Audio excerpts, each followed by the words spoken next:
Kompetisi debat mahasiswa tahunan Universitas Cambridge, Inggris Raya, di bawah sorotan lampu panggung, perwakilan pemuda dari 10 negara berdiri. Ketika giliran Bintang Kirana, seorang gadis dari Indonesia, untuk berbicara, seorang peserta pria dari Inggris dari tim lawan tiba-tiba menyela dengan suara dingin dan tidak sopan. Seseorang dari negara yang selalu ricuh dengan politik internal dan masalah korupsi mau berbicara tentang visi global? Urus dulu rumahmu sendiri sana, M. Seketika, tawa kecil yang mengejek terdengar di seluruh ruangan. Ada yang berbisik-bisik, beberapa orang menatap Bintang, menunggunya membalas, menunggunya marah hingga kehilangan kendali. Tapi ia tidak melakukannya. Bintang terdiam selama 2 atau 3 detik, tatapannya tenang. Ia berbalik, mengambil pulpen dari meja, dan menunduk untuk menulis satu kalimat di atas selembar kertas putih. Hanya satu kalimat, tanpa penjelasan tambahan, tanpa perdebatan yang diliputi amarah. Setelah selesai menulis, ia mengangkat wajahnya dan mengacungkan kertas itu ke udara. Peserta pria yang tadinya bersikap angkuh itu menatap kertas tersebut. Ekspresi wajahnya perlahan berubah, jari-jarinya sedikit gemetar. Kurang dari 30 detik, ia melepaskan mikrofonnya dan berjalan turun dari panggung dalam keheningan. Seluruh aula hening sejenak, lalu meledak dalam tepuk tangan yang gemuruh. Apa sebenarnya yang tertulis di kertas itu? Jauh sebelum kompetisi debat internasional itu, Bintang tahu ia tidak akan mudah diterima. Kompetisi diadakan di Inggris Raya, di sebuah aula kuno sebuah perguruan tinggi tua. Dinding batunya dihiasi dengan lambang universitas dari berbagai negara, tetapi tidak ada sangsaka merah putih yang ia kenal. Di formulir pendaftaran, ia menulis Indonesia, tetapi ketika tiba di lokasi, label namanya justru mencetak kata surga wisatawan dengan jelas. Ia menghampiri meja registrasi untuk memperbaikinya. Petugas di sana hanya tersenyum dan berkata, "Sistem sudah diatur seperti ini, saya tidak bisa mengubahnya." Ia tidak berkata apa-apa lagi. Ia membalik label namanya dan menempelkannya di bagian dalam kerah bajunya, hanya menyisakan nama Indonesianya yang terlihat. Ia sudah lama terbiasa diabaikan secara diam-diam seperti ini. Di luar negeri, baik di lingkungan akademis maupun di tempat umum, ia selalu harus menjawab pertanyaan yang paling tidak ingin ia jawab, "Kamu berasal dari negara mana?" Setiap kali, ia ingin menjawab Indonesia, tetapi seringkali ada yang bertanya lagi, "Oh, yang politiknya kacau itu, ya?" Ia belajar untuk tersenyum, belajar untuk diam. Terkadang ia akan bertanya balik, "Apakah Anda bisa membedakan antara Skotlandia dan Inggris?" Tetapi sebagian besar waktu, ia menyimpan argumen-argumen ini untuk karya, pidato, dan tindakannya. Ia datang bukan untuk bertengkar, ia datang untuk menjadi juara. Ini adalah kompetisi debat internasional tingkat tinggi untuk kaum muda. Semua peserta harus berbicara dalam bahasa ibu mereka dan mampu memahami bahasa peserta lain dengan lancar. Ia adalah satu-satunya peserta dalam acara ini yang menggunakan bahasa Indonesia dalam debat, dan salah satu dari sedikit yang berasal dari negara yang sering dipandang sebelah mata di panggung dunia. Pada hari pertama kompetisi, lawannya adalah seorang mahasiswa hukum pria dari Prancis, lawannya bersikap sopan dan tenang.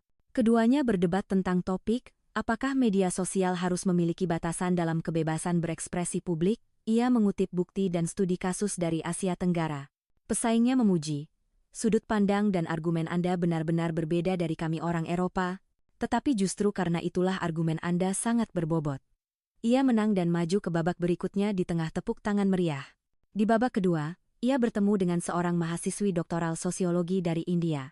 Topiknya adalah, apakah globalisasi budaya mengikis tradisi lokal?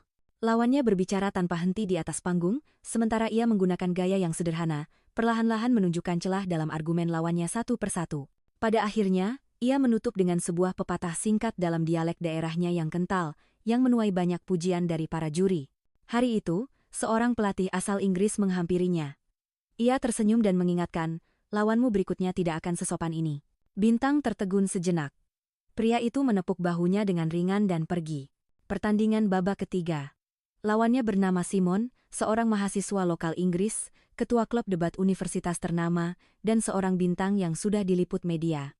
Ketika Bintang melihatnya di belakang panggung, ia sedang bercanda dengan seorang sukarelawan. Ia berbicara sangat cepat, dengan nada merendahkan. "Gadis berikutnya kudengar dari negara dunia ketiga, tapi kita harus memperlakukannya seolah-olah dia perwakilan dari G5? Imajinasi yang hebat." Bintang tidak mengatakan apa-apa, hanya dengan tenang mencatat poin-poin penting dari topik debat di buku catatannya. Lawannya meliriknya dan berkata dengan senyum mengejek, "Jangan khawatir, aku tidak akan menindasmu." Aku hanya akan berdebat serius dengan lawan dari negara maju. Mbah. Ketika tiba waktunya naik ke panggung, topiknya adalah, di era globalisasi, perlukah pemuda masih dididik tentang kesadaran berbangsa? Suasana di aula tegang, para juri duduk dengan tenang dan serius. Di bawah, ada pengamat dari berbagai negara, dosen, mahasiswa, dan puluhan jurnalis.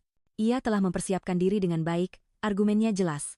Dalam 5 menit pertama, ia dengan mantap menjelaskan bahwa identitas nasional bukanlah pemikiran yang membatasi, melainkan bukti kepercayaan diri budaya. Ia berbicara tentang bagaimana negara-negara kecil dapat mempertahankan identitas mereka di tengah budaya global. Ia berbicara tentang bahasa, ingatan, tanah air, dan nilai-nilai. Tepuk tangan yang ia terima tidak sedikit. Tibalah giliran Simon. Awalnya, ia hanya menanggapi dengan sinis studi kasus tentang negara kecil yang bintang angkat, menggunakan cerita tentang suku-suku di era kolonial Afrika untuk menyindir status Indonesia di mata orang Barat. Kemudian, ia melontarkan kalimat itu. Seseorang dari negara yang selalu ricuh dengan politik internal dan masalah korupsi mau berbicara tentang visi global? Urus dulu rumahmu sendiri sana. Seluruh aula hening. Bukan karena terkejut, tetapi karena keakraban. Akrab dengan arogansi yang berasal dari pemikiran egosentris Barat. Akrab dengan permusuhan tersembunyi terhadap orang Asia. Akrab dengan penggunaan aturan dan definisi untuk secara diam-diam menarik garis pemisah. Beberapa mahasiswa internasional tertawa reaksi campuran antara perasaan superioritas dan penghinaan. Bintang menunduk, membalik halaman catatannya, terdiam sejenak. Ia tidak terburu-buru untuk membalas. Ia tahu bahwa ketergesa-gesaan adalah kesalahan fatal dalam debat, dan penghinaan seperti ini hanya menunjukkan bahwa lawannya sedang meremehkannya. Ia melanjutkan argumennya tanpa menunjukkan emosi, tetapi menekankan intonasinya menjadi lebih kuat. Ia menggunakan peristiwa protes yang terjadi di banyak negara dalam beberapa tahun terakhir yang lahir dari penolakan budaya untuk membuktikan bahwa rasa identitas yang ditolak akan menciptakan luka bagi generasi mendatang. Ia mengutip kata-kata yang pernah diucapkan ibunya. Nama bukan untuk membuktikan keberadaan, nama adalah keberadaan itu sendiri. Ia tidak lagi menyebut Indonesia, tetapi menggunakan banyak kosakata yang secara tidak langsung merujuk pada negaranya, membuatnya muncul berulang kali. Kompetisi memasuki babak sanggahan. Simon menyerang dengan gencar, menyerang dengan kata-kata seperti demokrasi yang tidak stabil, negara yang penuh dengan kudeta, terjebak dalam perangkap pendapatan menengah. Juri harus beberapa kali mengingatkannya untuk mengendalikan kata-katanya. Tapi semakin ia berbicara, semakin ia merasa di atas angin, seolah-olah kemenangan sudah di depan mata. Pada 3 menit terakhir, Bintang tidak lagi berdebat. Ia meletakkan mikrofonnya, mengambil selembar kertas kosong dari balik papan namanya, dan perlahan menulis satu kalimat. Ia menulis dengan lambat, tetapi mantap. Setelah selesai, ia berdiri dan mengangkat kertas itu. Simon melihatnya, dan senyumnya langsung membeku. Penonton di bawah tidak bisa melihat tulisan di kertas itu, tetapi mereka melihat reaksinya. Ia terdiam, wajahnya pucat. Tangan yang memegang mikrofon sedikit bergetar. 5 detik kemudian, ia berpaling kepada moderator dan berkata, "Saya mengundurkan diri." Ia tidak memberikan penjelasan apapun, lalu berbalik dan berjalan turun dari panggung. Beberapa juri ternganga, tetapi tidak bisa berkata apa-apa. Bintang masih berdiri di sana, tangan kanannya memegang kertas itu. 10 detik kemudian, seluruh aula meledak dalam tepuk tangan paling keras sepanjang kompetisi. Ia perlahan turun dari panggung, menyerahkan kertas itu kepada juri, dan kembali ke tempat duduknya tanpa mengucapkan sepatah kata pun. Di atas kertas itu tertulis, "Tiada panggung bukan berarti tiada pendirian. Kau tak melihat, karena kau memilih untuk memejamkan mata." Ia tidak berbicara tentang bangsa, tidak melabeli apapun, tetapi kalimat itu setajam belati, merobek selubung perdamaian palsu dan membuat semua orang tidak bisa lagi berpura-pura tidak melihat.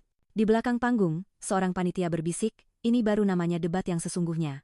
Setelah turun dari panggung, Bintang tidak melihat kembali ke kursi penonton, tidak peduli pada tatapan kagum para juri. Ia berjalan ke belakang panggung, melipat kertas itu dan menyimpannya di dalam tas, seperti menyembunyikan paspor yang sering diabaikan orang. Tepuk tangan di luar masih terus berlanjut. Di layar belakang panggung, rekaman kejadian barusan diputar berulang-ulang gambar saat ia mengangkat kertas itu. Tim produksi berkumpul melihat data yang terus diperbarui di media sosial. Unggahan dan komentar mengalir deras seperti banjir, tetapi ia tidak melihatnya. Ia duduk di kursi, minum air, lalu menunduk termenung. 10 menit setelah kompetisi berakhir, seseorang mengunggah klip saat ia mengangkat kertas dengan keterangan, perwakilan Indonesia tidak membalas hinaan, hanya menulis satu kalimat, lawan langsung mundur. Hanya dalam 2 jam, video itu ditonton lebih dari 1 juta kali. Tagar, kau memilih memejamkan mata dengan cepat menjadi tren di berbagai platform. Seseorang menangkap gambar kertas itu dengan teks. Indonesia tidak butuh pengakuanmu untuk ada. Seseorang memotong suara hinaan lawannya dan membandingkannya dengan gambar saat ia berdiri diam mengangkat kertas. Beberapa orang bahkan mencari foto-foto lama saat ia mengikuti berbagai kompetisi dengan tulisan, ia datang dari tempat yang diabaikan, namun berdiri di panggung paling tajam di dunia. Badai telah dimulai. Keesokan paginya, berita pagi BBC secara khusus membahas debat ini. Gadis Indonesia dipertanyakan stabilitas politiknya, ia membalas dengan 1 kalimat dan membuat lawannya menyerah di atas panggung. Ia tidak menyebutkan bangsa, tetapi menunjukkan kepalsuan pandangan adik kuasa. Kemudian, The Guardian, The New York Times, semua menerbitkan ulasan dengan nada yang sama, ketika citra yang dibangun tidak lagi bisa mendefinisikan keberadaan, generasi baru menggunakan cara lain untuk mengukir nama mereka di peta dunia. Ini bukan masalah regional, tetapi kenyataan tentang bagaimana dunia akan menghadapi mereka yang tidak diakui. Berbeda dengan keheningan Simon, ia menutup akun media sosialnya dan menghilang selama 2 hari penuh. Konferensi pers yang telah disiapkan untuknya dibatalkan. Media mengantre untuk mewawancarai Bintang, tetapi ia menolak semuanya. Ia tidak memberikan penjelasan apapun, tidak mengeluarkan pernyataan sikap apapun. Dosen pembimbingnya melihatnya duduk membaca buku di perpustakaan, halaman demi halaman, dan tidak tahan untuk bertanya, "Kamu tidak berniat memberikan klarifikasi?" Bintang hanya tersenyum dan menjawab, "Saya tidak sedang memberikan klarifikasi, Bu. Saya hanya terus melanjutkannya." Ia mempersiapkan diri untuk babak final. Sementara itu, kalimat di atas kertas itu mulai dikutip di berbagai kalangan. Seorang jurnalis internasional menulis dalam ulasannya, "Kau tak melihat, karena kau memilih untuk memejamkan mata." Ini bukan hanya situasi Indonesia, tetapi pertanyaan untuk seluruh sistem internasional. Seorang mahasiswa magang di organisasi HAM PBB mengunggah pesan pribadi, "Saya belum pernah melihat balasan sedingin dan setajam ini." Ia menggunakan bahasa, tetapi terasa lebih seperti menggunakan pisau. Seorang mahasiswa dari Mesir berkomentar, "Saya berasal dari daerah kumuh, disebut sebagai orang tanpa kewarganegaraan. Saya dulu berpikir, jika saya tidak punya nama, saya tidak akan punya suara, kan?" Dia membuat saya melihat bahwa nama tidak datang dari pemberian orang lain. Bintang tetap diam. Hingga hari ketiga, Simon muncul di sebuah acara bincang-bincang. Pembawa acara bertanya langsung, "Mengapa Anda mengundurkan diri dari kompetisi?" Simon menjawab dengan wajah datar, "Karena saya mengatakan sesuatu yang tidak seharusnya saya katakan di atas panggung." Pembawa acara bertanya lagi, "Kalimat yang mana?" Ia terdiam beberapa detik, lalu berkata, "Saya dulu berpikir kompetisi internasional dibangun di atas aturan, tapi dia membuat saya sadar bahwa beberapa orang tidak hidup dengan aturan." AD. Pembawa acara berkata, "Dia tidak membantah Anda sama sekali. Dia hanya menulis 1 kalimat." Simon menunduk. Kalimat itu lebih berat daripada sanggahan apapun. Pembawa acara berkata pelan, "Tiada panggung bukan berarti tiada pendirian. Kau tak melihat, karena kau memilih untuk memejamkan mata." Simon memejamkan matanya. Dia menang. Bukan hanya dalam debat. Malam itu, wawancara ini kembali viral. Tetapi Bintang justru sedang menyiapkan surat untuk sekolahnya di kampung halaman. Di mejanya di asrama, ia bersiap untuk merangkum pengalaman kompetisinya menjadi sebuah laporan untuk dikirim kembali ke sebuah SMA di Indonesia, tempat di mana ia pernah menjadi siswa yang nilainya dikurangi dalam lomba pidato karena berbicara bahasa Indonesia dengan logat daerah yang terlalu kental. Dalam surat itu ia menulis, "Saya tidak memenangkan debat ini untuk Indonesia. Saya hanya membuktikan satu hal, kita ada bukan karena diakui, tetapi karena kita tidak pernah lenyap. Karena itulah kita semakin harus terlihat." Malam sebelum final, seorang peserta perempuan dari Belanda menghampirinya dan bertanya dengan hati-hati, "Apakah kamu akan menulis di kertas lagi? Jika aku yang diserang, aku pasti sudah kehilangan kendali." Bintang tersenyum dan menjawab, "Saya tidak pandai bertengkar, tapi saya akan meninggalkan sesuatu." Gadis itu berkata, "Saat aku berdiri di sampingmu, aku merasa seolah-olah kamu adalah sebuah negara." And the try. Ia tidak menjawab, hanya mengangguk pelan. Hari terakhir kompetisi. Langit kelabu, London diguyur gerimis. Bintang berdiri di depan asrama, satu tangan memegang payung, tangan lainnya membawa tas. Dosen pembimbingnya berlari menyusul, menyerahkan selembar kertas cetak ke tangannya. Pengumumannya baru saja keluar. Dosen itu memasang ekspresi rumit. "Coba kamu lihat." Ia menerima kertas itu. Tetesan air hujan jatuh di atas huruf, membuat tintanya sedikit luntur. Ia membaca sekilas, tatapannya tidak berubah, tetapi ujung jarinya sedikit menekan hingga kertas itu berkerut. Babak final tidak mengizinkan presentasi isu konflik politik, kebangsaan, dan simbol-simbol nasional. Ia mengerti arti kalimat ini.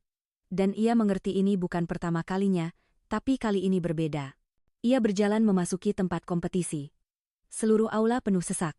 Tim siaran langsung sudah siap, lampu sorot tertuju ke tengah panggung.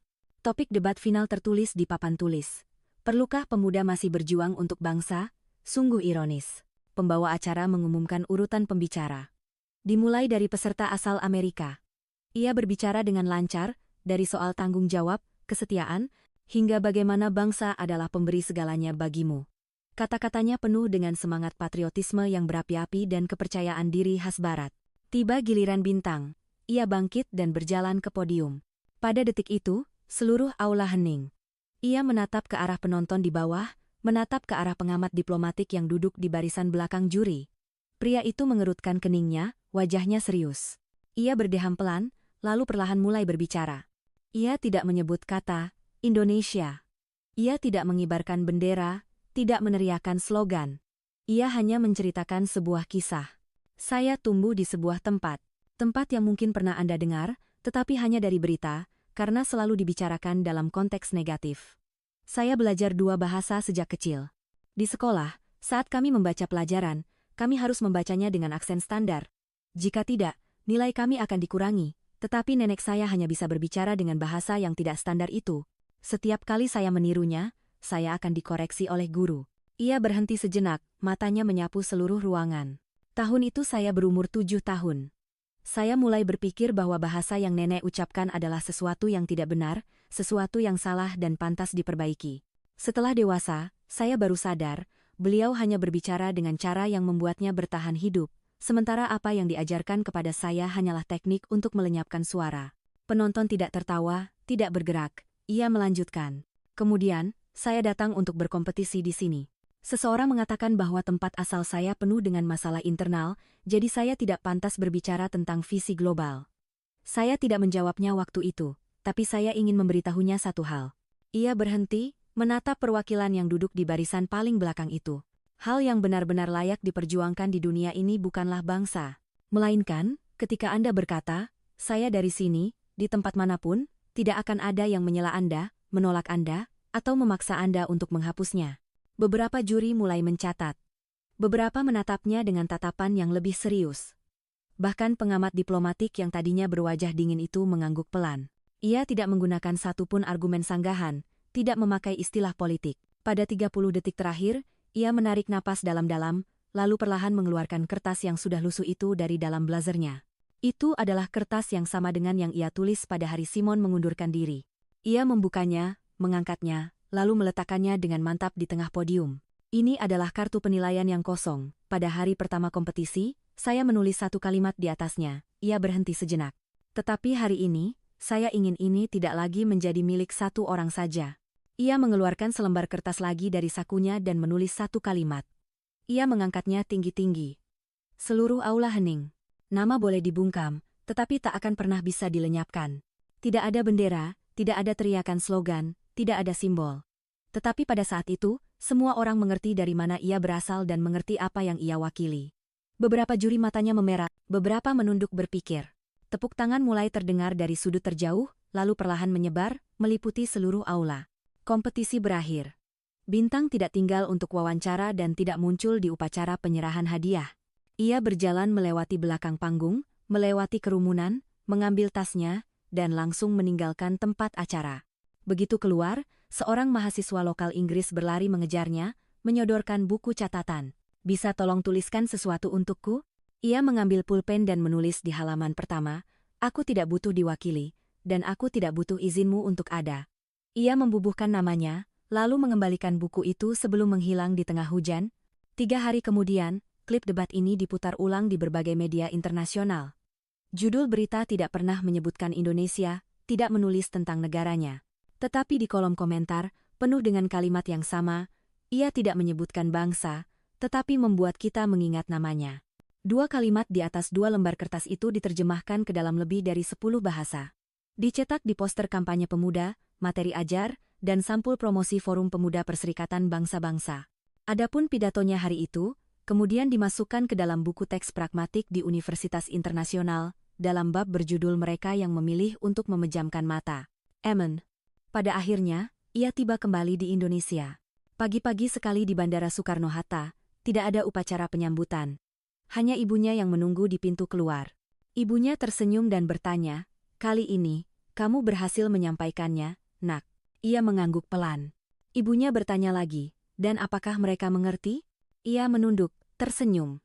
"Mereka sudah melihatnya, Bu." Ia tidak berteriak, tidak membela diri, dan tidak mencoba membuktikan siapa yang benar dan siapa yang salah. Ia hanya naik ke atas panggung, menggunakan dua lembar kertas, dua kalimat, untuk membuat seluruh dunia melihat sebuah nama yang telah lama tersembunyi. Ia berasal dari negara yang dianggap penuh masalah internal, tetapi justru membuat negara adik kuasa yang mapan terdiam mendengarkan.